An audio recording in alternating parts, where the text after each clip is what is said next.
지난 시간에 이어서 오늘 양평에서 오숙자 작곡가 선생님을 만났습니다. 잘 지내시죠? 안녕하세요.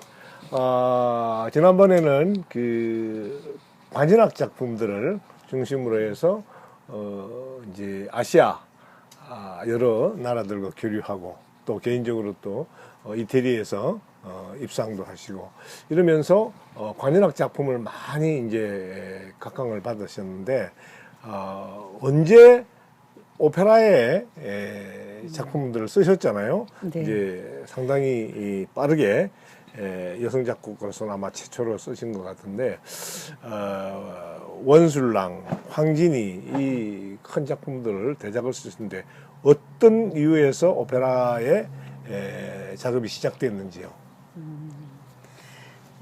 제가 그 전에 말씀드린 것처럼 어려서부터 음악 놀이였잖아요. 네.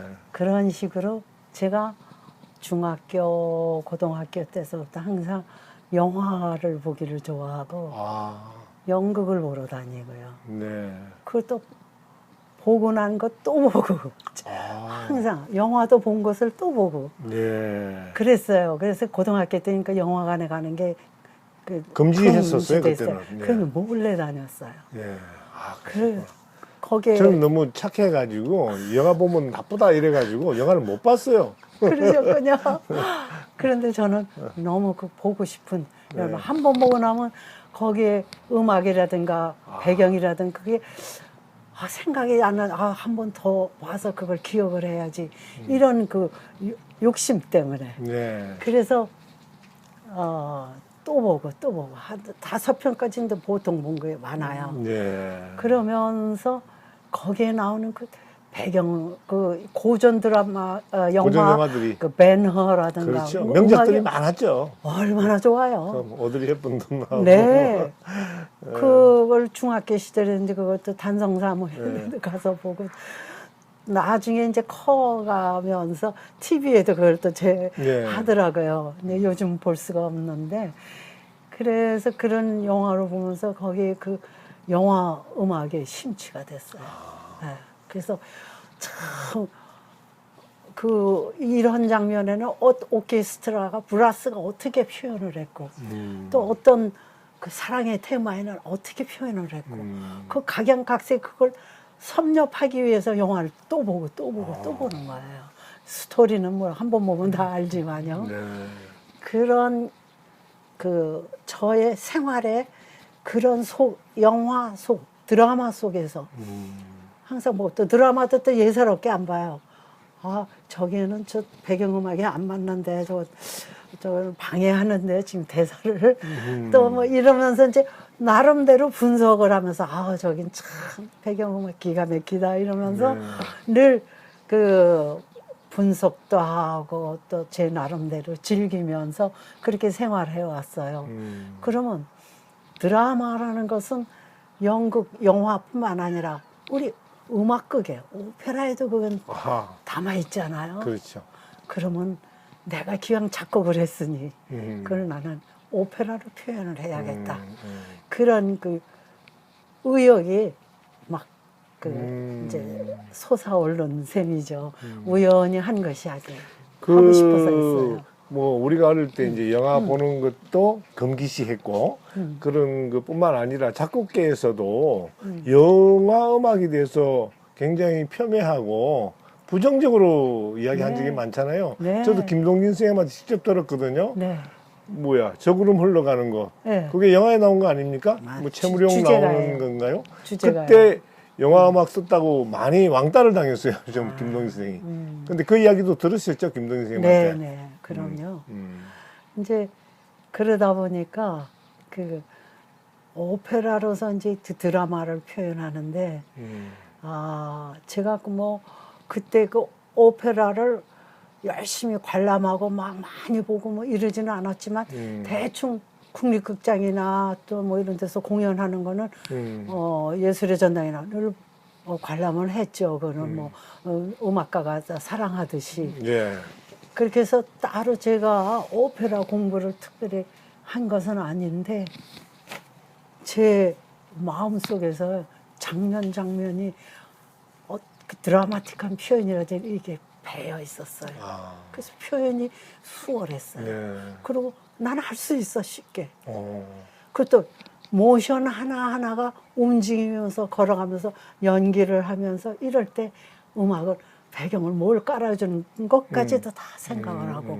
근데 대개 작곡가들이 그걸 안 해서 연출가가 아주 그렇죠. 난감해서 좀 그 몇 마디만 좀 메꿔달라, 네, 열 마디만 네, 해달라 네, 이러면 네. 안 해, 모두들 안 하시고 안 따르신다고 그런 불평을 그러니까 이제 연출가가 캐릭터는 하시더라고. 물론이고 장면에 대한 공간감까지도 그렇죠. 다 계산을 해서 다 해야 예, 돼. 예. 예. 그러면은 작곡가는 음악만 써서 되는 게 아니에요. 극적 구성과 연기적인 바탕이 되는 표현.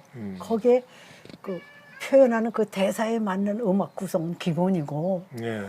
또 거기에 배경으로 깔아주고 연기를 더 극대화시키고 그런 극적인 효소를 야기시켜줘야 하는 게 작곡이에요. 그러니까 감독이 돼야 되고 연출가가 돼야 되고 작곡가 이전에 총 말하자면 감독이 돼야 되겠죠. 그러니까 오페라가 종합예술이라고 하는 것이 네. 결국 무대상의 문제가 아니라 네. 작곡가 내부에서부터도 벌써 구조물이 만들어져야 된다. 그런 이야기죠. 그렇습니다. 네. 그러면 그 첫 작품이 뭐였죠? 원술랑이에요. 네. 네. 이건 어떻게 작품에 의뢰가 들어오게 됐습니까? 이제 그때 서울 오페라단 단장 김봉인 선생님이 예. 이제 경희대학교 교수로 성악 교수로 계셨는데 국내 창작 오페라를 해야 되는데 늘 그 기존에 있던 춘향전 또 뭐 왕자호동 다 이제 그런 기존의 건 다 공연을 했잖아요. 네. 초연이 없잖아요. 초연이 없죠. 네. 근데 좀 초연을 역사적으로 오페라단에서 한번 탁 그 공연을 갖고 싶으셨어요. 네. 그래서 저한테 동료 교수이기도 하고 그러니까 저한테 부탁을 했어요. 그래서 그 어떤 소재로 해야 할 것은 남겨주지 않고 하나 그 암시를 안 주시고 알았습니다. 그 대답만 무조건 해놓고 네. 제가 유치진 선생님을 네. 만나고 했어요. 극작가 네. 유진. 네. 그래서 그 MBC 방송국 위에 카페에서 선생님을 만나 뵈서 대본을 어떤 걸로 하면 좋겠느냐 그걸 여쭤보니까 화랑 얘기를 한번 써보지 그래. 네, 그러시더라고요. 그래서 역사물이고 화랑은 우리나라의 귀한 그 역사적인 그렇죠. 특수한 그 존재들이고 네. 화랑에 정신이 깃들여 있고 그러니까 그걸 소재로 한번 해보라고. 그래서 대본을 그럼 누구한테 하나 그러다가 그때 연출가이시고 국본도 쓰시는 표재순 선생님한테 네, 표지에서. 부탁을 드렸어요. 예, 예. 그렇게 2년을 걸렸어요. 국본 쓰는. 그분도 그걸 안 써보셨을 텐데, 오페라는 참. 네. 네. 그래서 대본이 드디어 완성이 됐어요. 네. 그래서 거듭거듭 연주를 하면서 거기에 합창곡 또 무용곡 또는 아리아 이런 것들이 많이 더 들어가고. 추가가 되고 가미되고 네. 그랬죠. 그 이제 오페라는 사실은 뭐 작업을 안 해본 사람은 네. 집 지어보지 않은 사람이 뭐 집 이야기 못 하잖아요. 네, 사실 좀 오페라는 어려워요. 해봐야 알잖아요. 네. 하면서 작품이 시간도 많이 걸리고 과정에 어려움이 많았죠. 그렇죠. 그러니까 하나의 영화 같은 그러한 그 영상이 작곡가 머리에 벌써 다 그려져 있어야 돼요. 네. 그것이 그려져 있지 않으면은 안 되고 또 물론 대본을 보고서는 대본의 역사성과 거기에 주인공의 가장 중요하게 어필할 수 있는 그거 중점을 또 연구를 해야 되고 요걸 더 살려야겠다. 극본 그대로만 할 수는 없으니까요. 네. 그래서 그런 사전 연구는 작곡가가 해야 돼요. 네. 그렇게 해서 아무튼 그 원술랑은 정말 대담하게 초연 제가 처음 작곡하는 오페라지만은 거의 300여 명 가까이 동원되는 그랜드 오페라예요. 그랜드 오페라, 네. 그래서 무용단만 해도 3파트 무용단이에요.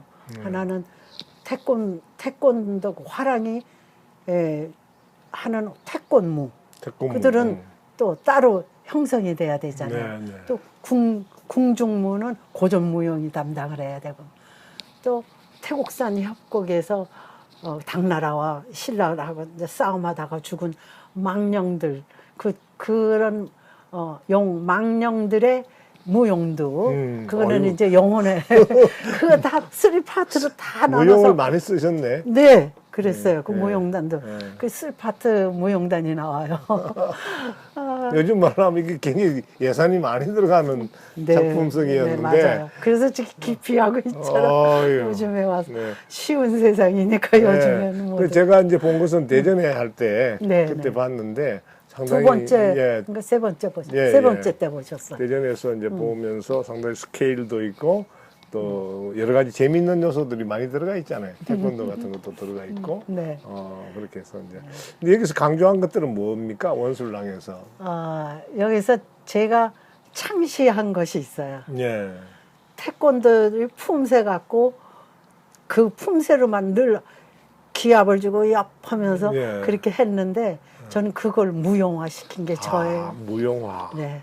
그래서 그 스포츠 매거진에서 한번 저하고 이제 인터뷰를 네. 한 적이 있어요. 제가 창시자입니다. 아. 태권무를 만든 아. 저희 오페라를 위해서 그걸 만들어내도록 안무가에게 부탁을 해서 했습니다. 그렇군요. 예. 그래서 경기도에서 최근 한 10년 전에 태권도를 약간 그렇게 무용화한 그런 작품들이 지금은 나왔거든요. 많아요. 예. 지금 파퓰러해요. 네. 미스터 트로트에 또 그것도 태권 하면서 트로트 노래하는 아주 그런 가수도 탄생하고 요즘에는 그런데 그래서 그때 그 태권무에 맞춰서 품새와 무용과 함께해서 그 리듬을 살려서 음악 오케스트라가 그대로 그걸 나가게 그것도 작곡을 다 했었죠. 네. 네.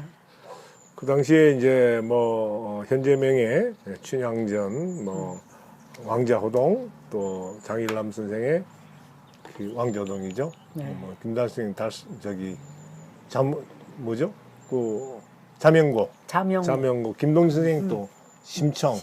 근데 제가 한 20년 전만 좀 빨랐더라면 저기 장일남 선생하고 제가 친했거든요. 친했고. 와. 그때 좀 작품을 했으면 좋았을 텐데 하고 그것도 김동진 선생님하고도 제가 친했으니까 20년 전이었다면 제가 대본을 써서 작품을 했습니다. 놓쳤고요. 선생님 이 원술랑 말고 또 황진이 동방에 가 있는 황진이 하셨잖아요. 네. 그건 제가 이제 학교를 그만두고 여기 전원으로 이주하면서 완성시킨 예. 작품이에요. 황진이는.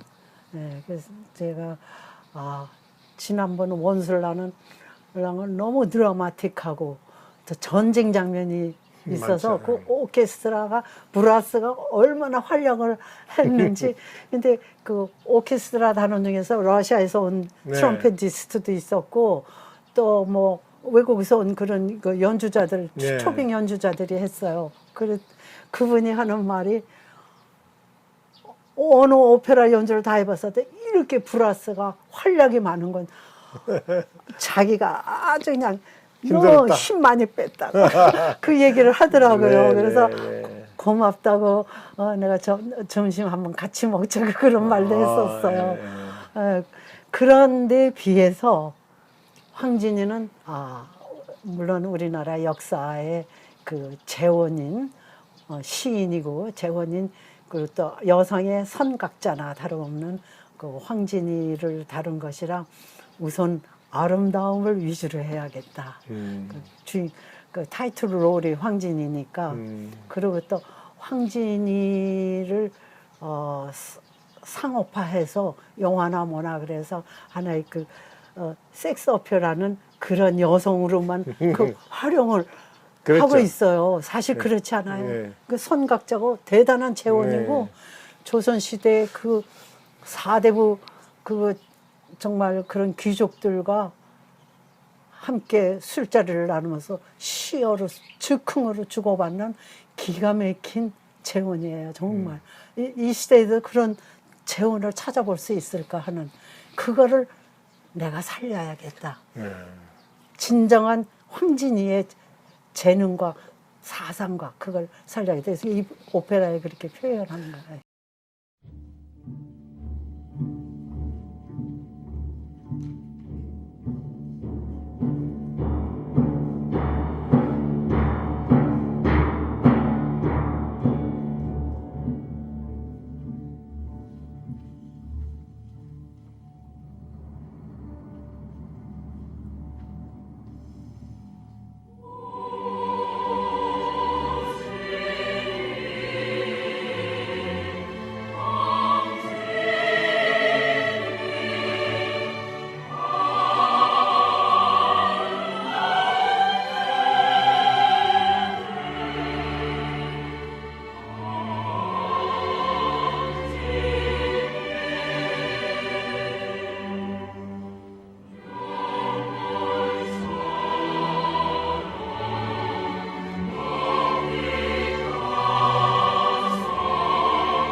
이전에 조금 전에 말씀하셨듯이 황진이는 뭐 여러 소재로 많이 일어났잖아요. 뭐 영화, 연극 뭐 다 했잖아요. 근데 작곡가 선생님께서 동방의 가인이라는 걸 붙여서 네. 정말 황진이의 이미지를 완전히 새롭게 한 그 역할이 있다고 봅니다. 네. 이 오페라는 이게 첫 작품이었죠.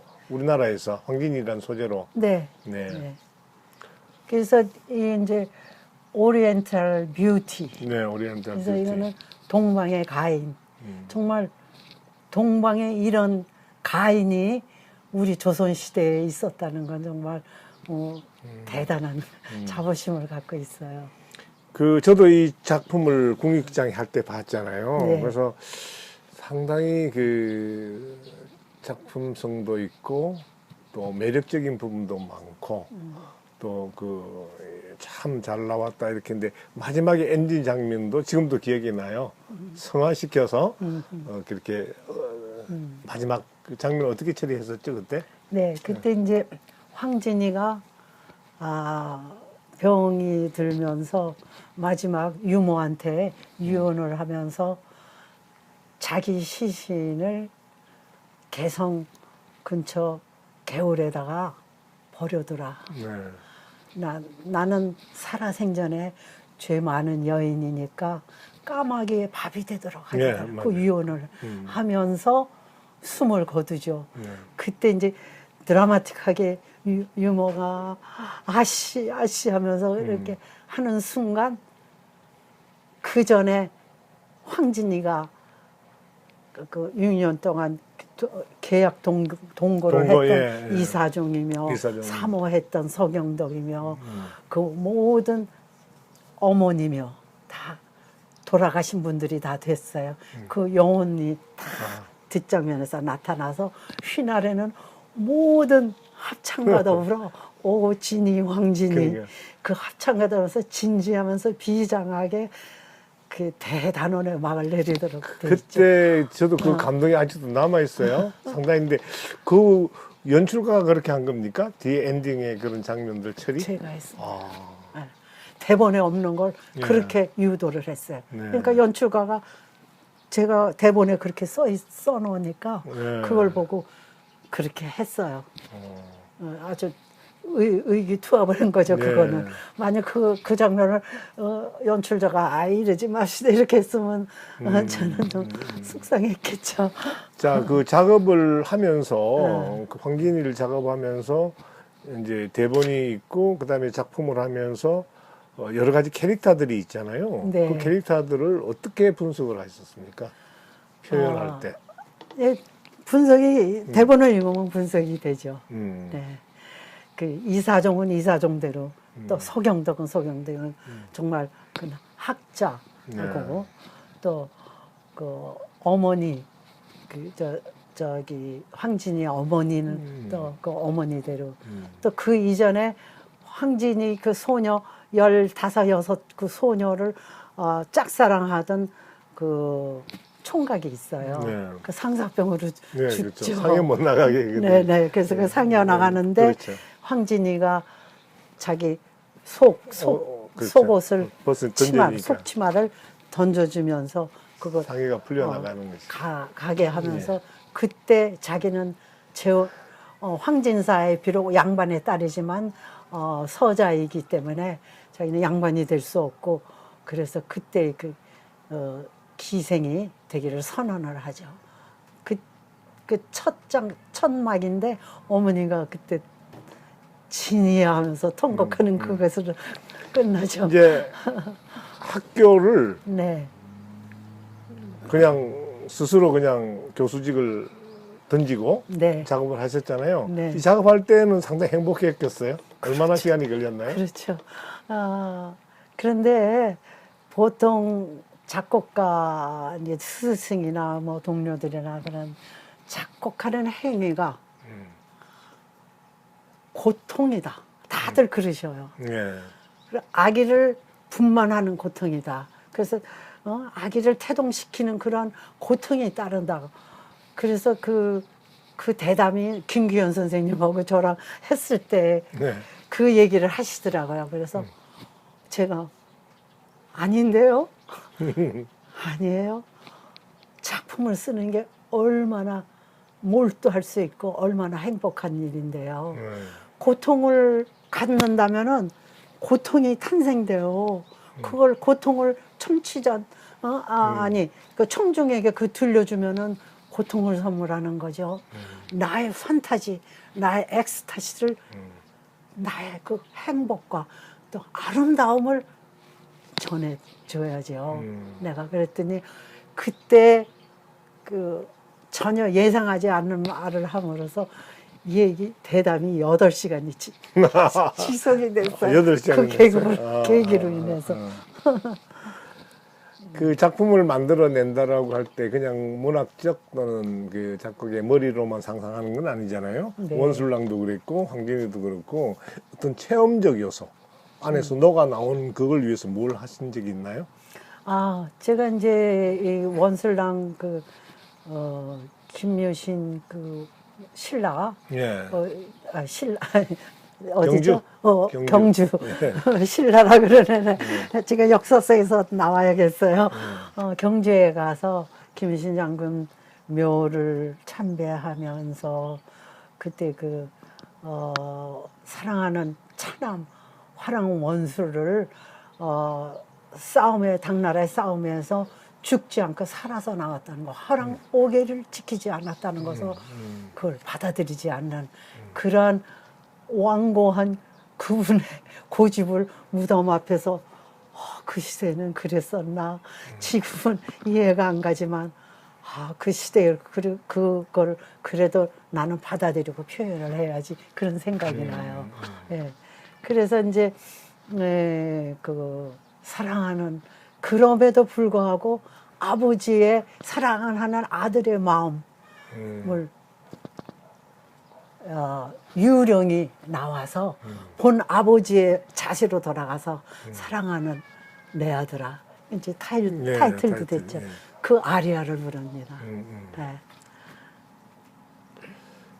그 황진이가 이제 초연하고 그 다음에 공연이 못 올라갔죠. 네. 네, 좀 그것이 굉장히 아쉬운데 네. 앞으로 이제 우리가 이번에 그 코로나도 겪고 또 이러면서 세계가 많이 주목을 했잖아요. 그래서 한류의 대중 한류에서 이제 고급 한류 그래서 이제 이런 K 오페라 이런 것들이 앞으로 나갈 수 있는 가능성이 많이 있기 때문에 이제 한번 다시 그때 제가 느낀 느낌도 너무 좋은 작품이고 그래서 기회가 닿는다면 이런 작품들이 세계로 뻗어나갈 수 있으면 굉장히 좋겠는데요. 이제 오페라를 작곡하는 데 있어서 많은 사람들이 요즘은 그 벽이 매우 낮아졌어요. 예전에는 오페라를 굉장히 무겁게 생각하고 또 쓰는 사람도 없었는데 요즘은 뭐 거의 이렇게 쉽게 쓸 수 있는 건데 작품을 쓸 때 또 좀 이렇게 유념했으면 좋을 그런 그 후배 작곡가들을 위해서. 근데 제가 이제 선생님한테 예전에 들은 이야기는 서곡은 맨 마지막에 써야 된다. 왜? 서곡은 전체 것을 다 녹여서 나가니까. 이제 그런 식으로 작곡을 쓸 때 어떻게 구도를 잡고 또 어떻게 인물을 설정하는지 표현을 주는지 이제 악기의 배치 여러 가지가 많잖아요. 네. 종합 요리인데 그거 한 말씀 주시죠. 네. 저는 오페라의 어떤 형식을 그 어느 기존 그 소극 작품에 하나도 의존한 것이 없어요. 저는 제 스타일로 표현을 했어요. 네.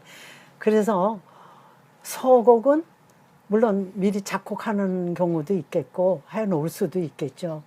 그러나 소곡은 이 오페라 1, 1, 2, 3막에 별개로 따로 그 연주된다고 별개로 봐서는 안 된다고 봐요. 네. 하나로 봐야 돼요. 네. 그래서 저는 맨 마지막 완성을 다한 후 소곡을 작곡을 했어요. 그래서 카르멘도 보면요. 네. 중간중간에 있는 아리아들이 다 앞에 다 녹아서 나오고 다 그렇거든요. 그래요? 그 명장면들을 앞에서 녹아서 그래야 될 거예요, 예. 아마. 그래서 저는 뭐 가르침을 받거나 그러지는 않았지만 제가 그 본능적으로 그렇게 해서 사랑의 주제가 이중창도 있고 화랑의 씩씩한 그 행진도 있고 남성 전쟁 나가기 전에 남성 합창도 있고 태권무예 그것도 있고 그런 것을 조금씩 소음하게 암시를 줬어요. 주고. 네. 네. 그래요. 그래서 무엇보다도 오페라는 여러 가지 다 중요하지만 아리아잖아요. 네. 근데 이제 우리가 메르디나 푸치니나 뭐 다 명작들이 아리아 때문에 네. 기억을 하잖아요. 네, 네. 근데 왜 아리아가 잘 안 나올까요? 우리 작곡에서 야 오늘 저 아리아는 끝내준다. 아니면 내가 저거 다시 불러야지. 뭐 리고레토처럼 여자의 마음처럼 뭐 별은 빈다건처럼. 그래서 그 아리아가 어디서 나오는 걸까요? 그거는요. 네. 오페라가 한 번 공연하고 몇 년 있다 띄엄띄엄 한 번 공연하고 네.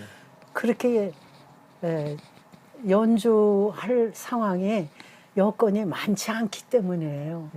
그래도 그나마 저는 동방에 가 있는 황진이하고 원슬랑 둘을 합해서 오페라 갈라 콘서트를 저는 가졌어요. 아, 많이 하셨군요. 네. 네. 그래서 오페라 하이라이트만 해서 음. 이 아리아들을 다 해서 하이라이트를 공연을 가졌어요. 프라임 심포니 오케스트라 가지고 하고 또 그 바로크 싱어스 그 합창단이 동원됐고 톱 10명의 톱 성악가들이 해서 개인적으로 개인의 오페라를 가지고 갈라 콘서트를 가지는 것은 역사상 없을 거예요. 예, 예. 네. 근데 저는 그것도 하나의 아리아를 여러분들한테 선보이기 위한 예. 그런 노력으로 저는 노력을 했어요. 제가 노력을 안 하면 누가 해줍니까? 그런데 지금 다행히도 그것이 레코딩돼서 나오고 이래가지고 유튜브에는 아리아들이 나와, 아, 합창들도 나오고 네, 제법 자주 접해요. 네. 뭐 올리셨더라고 많이들. 네. 예. 그래서 그걸 접할 기회가 없는 거는 아니에요. 그 때때로 이제 우리가 뭐 작곡에 대한 또 좀 그 불신이라 그럴까? 좀 이렇게 낮게 보면서 외국 작곡가들에게 우리 소재를 맡긴 적이 있어요. 근데 그 결과가 그렇게 좋지는 않았어요. 네? 그 뭐 여러 가지가 있었잖아요. 그 메노디도 있었고 또 뭐 이수신 같은 것도 있었고. 예. 근데 그 외국 작곡가들 푸치니는 근데 잘했단 말이죠. 뭐 나비 부인 같은 경우 푸치니에 대해서 아시죠? 당연하죠. 네, 네. 푸치니는 그 일본을 배경으로 게이샤의 하나의 그 주인공을 소재로 해서 이런 건데 일본에 가서 살았어요. 네. 2년 동안. 2년 동안. 네. 그래서 살면서 물론 일본 여행 가도 사랑도 하고 그랬겠죠. 네, 네. 예.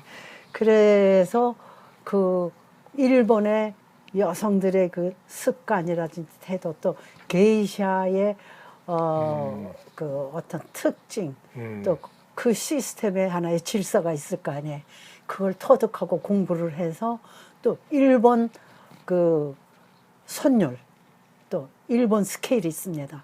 그걸 충분히 공부를 해서 나비부에는 그걸 너무나 기가 막히게 표현을 잘했어요. 그런데 트란도트는 중국 공부를 그때 많이 안 했죠. 예. 안 했어요. 그래도 뭐 트란도트가 성공을 했고 물론 그렇긴 한데 뭐 아리아도 살았으니까. 그리고 또 이 막까지 작곡을 하다, 해놓고 푸치니가 조금 이제 돌아가셨어요. 예. 그래갖고 산막은 다른 사람이 네, 제자가 했죠. 작곡을 예. 했죠.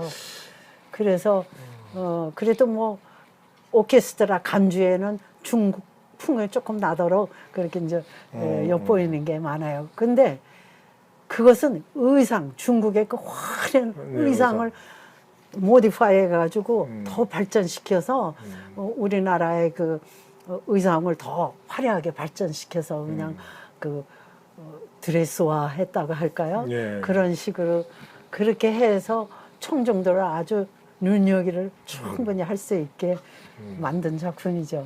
네. 무대 장치도 그렇고. 네. 아무튼 이제 우리 소재 작품들을 이제 다시 한번 또 무대에 올라간다면 다시 한번 또 약간 그 수정도 할 수 있는 것이고 그런 기회가 왔으면 좋겠습니다. 네.